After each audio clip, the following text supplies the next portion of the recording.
কেটে নিয়েছি গাজর, সজনে ডাঁটা, আলু, বেগুন, পেঁপে আর দানা ছাড়িয়ে শসা একটু লম্বা লম্বা করেই কেটেছি। আর করলাগুলো কেটেছি গোল গোল করে। আর নিয়েছি কয়েকটা ডালের বড়ি।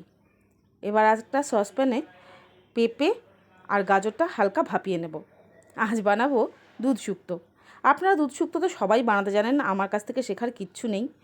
কিন্তু আমারটা আজকে দেখুন আমি কেমন করে করছি, আশা করি ভালো লাগবে। এবার একটা মশলা ভেজে নেব। সেটা হচ্ছে একটু রাঁধুনি, হাফ চামচ মতো, হাফ চামচ মৌরি আর 1 চামচ পাঁচফোড়ন ভেজে গুঁড়ো করে নেব। এবার কড়াতে তেল দিয়ে প্রথমে ডালের বড়িগুলোকে ভেজে নেব।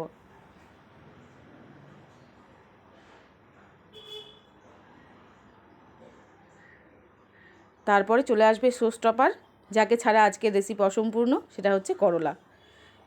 হালকা নুন দিয়ে করলাটা ভেজে তুলে নেব।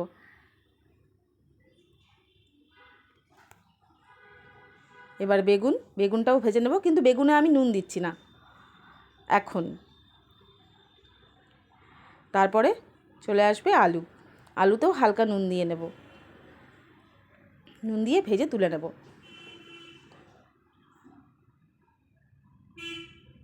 ফোড়নে দিয়ে দেব একটা তেজপাতা আর 1 চামচ মতো পাঁচফোড়ন।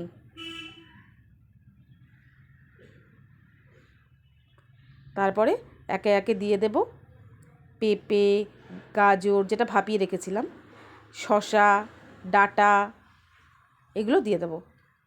আর ভেজে রাখা সবজিগুলো একটু পরে দিচ্ছি।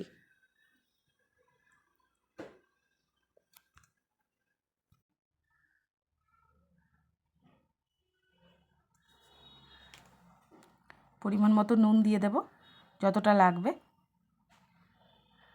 এরপর দিয়ে দেব আলু।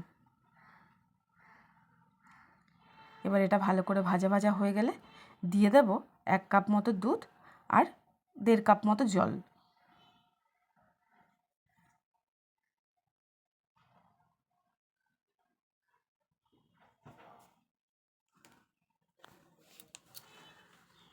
তারপর ঢাকা দিয়ে একটু সেদ্ধ হতে দেব। তারপর দিয়ে দেব বেগুন, ভেজে রাখা বেগুন। তারপরে ডালের বড়ি আর করলা ভাজা।